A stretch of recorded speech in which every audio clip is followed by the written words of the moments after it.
Hey guys, welcome to Smooth Brain Plays, and today we're going to be talking about Katilda Dawnhart Prime.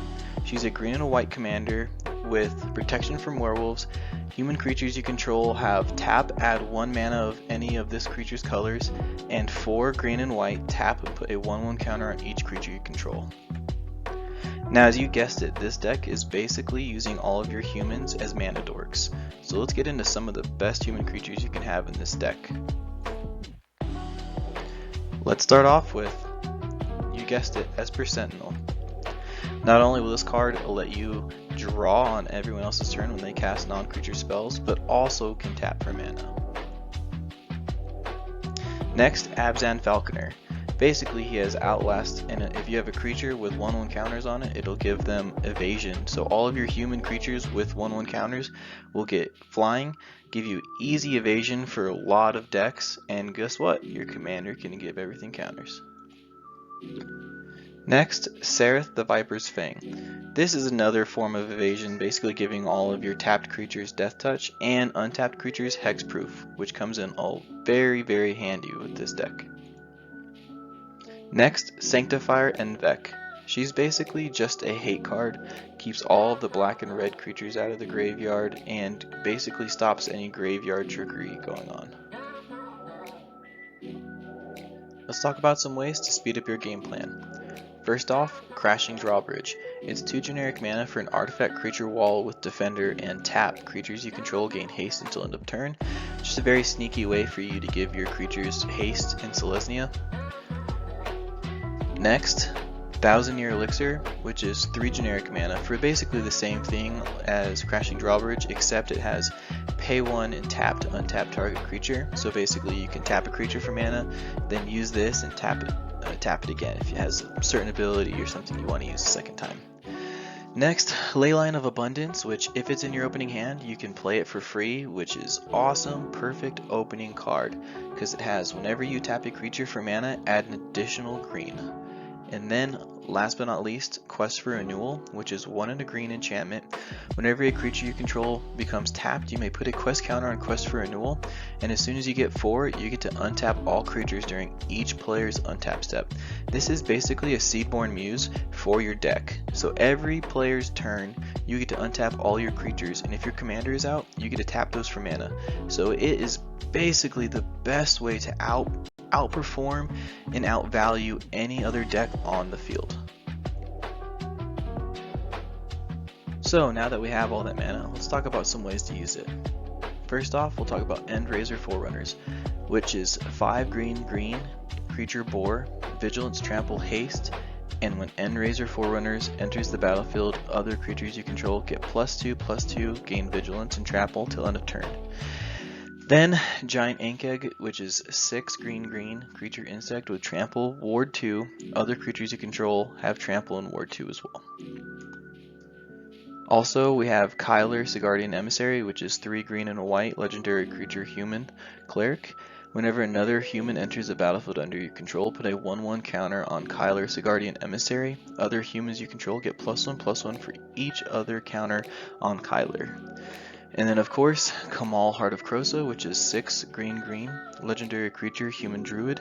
At the beginning of combat on your turn, creatures you control get +3/+3 and gain trample till end of turn. And then the second ability doesn't usually come in very much, but we'll bring it up anyways. It's 1 and a green until end of turn. Target land you control becomes 1/1 elemental creature with vigilance, indestructible, and haste. It's still a land. So because this deck is so mana efficient and you make so much of it, I made sure that I had multiples of the same card in this deck. That way, if in case I don't get one, I have a better possibility of getting another, because this deck goes off so fast, you want multiples of the same card.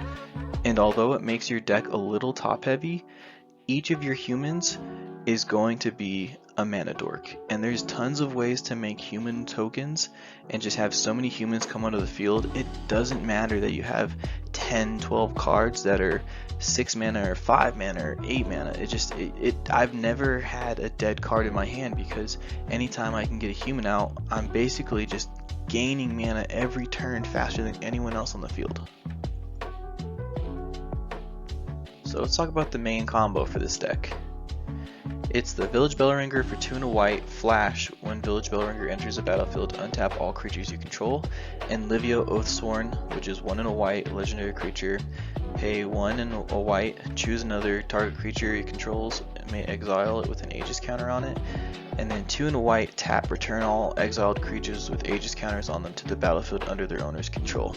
So basically what you do is you get Livio without Summoning Sickness onto the battlefield, cast Village Bellringer, but before you cast him, make sure you tap your creatures for mana. Make sure you can at least get 6 mana with your creatures.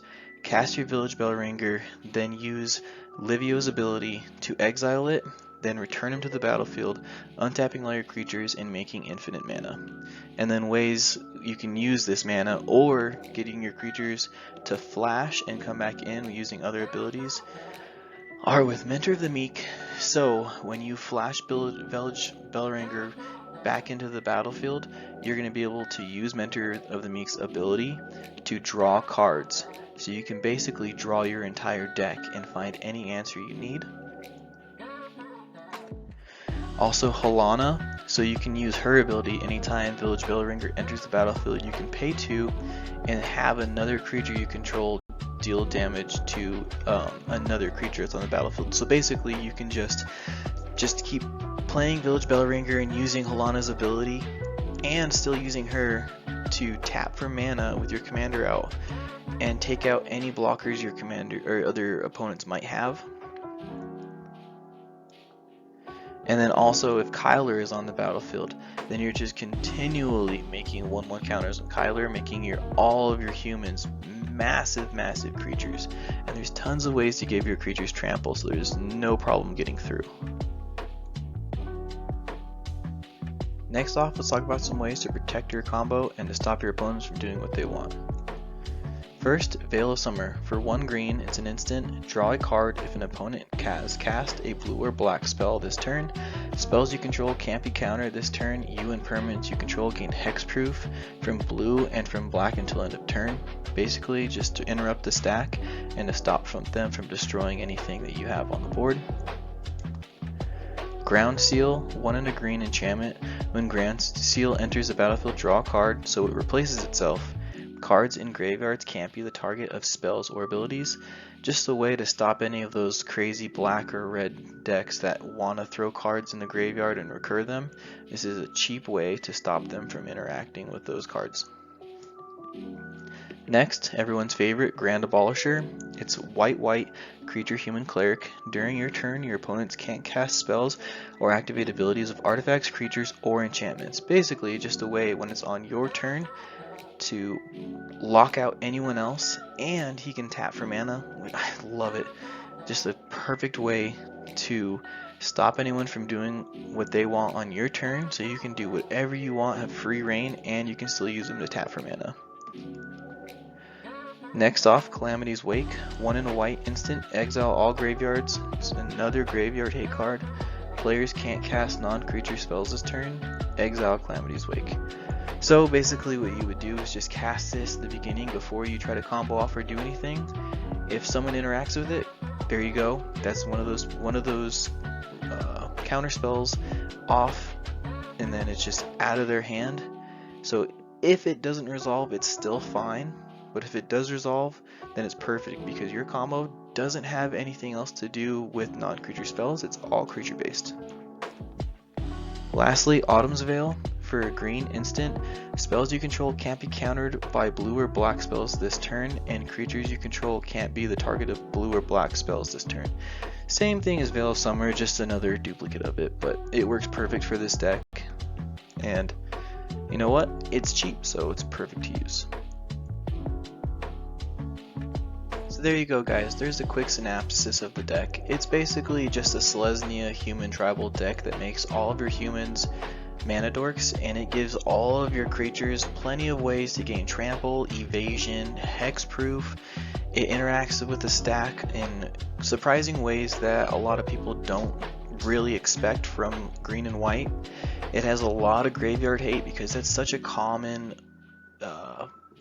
method now for a lot of commander decks. And a lot of the combos are creature based, and I mean it works really well if you can get a right group of cards together to start, and it outvalues opponents surprisingly fast. Not a lot of people want to remove Katilda because she's so cheap. You can return her and cast her, and as soon as you do, all of your creatures that you have on the battlefield become mana dorks right away again. It's just super fun and efficient. So guys, that's a quick rundown of the deck. Don't forget to comment and let me know what you think I should add or remove from this deck. Don't forget to like and subscribe for more deck techs, and I'm going to have some more videos coming out of gameplay. And after all that guys, have a good day and GG's.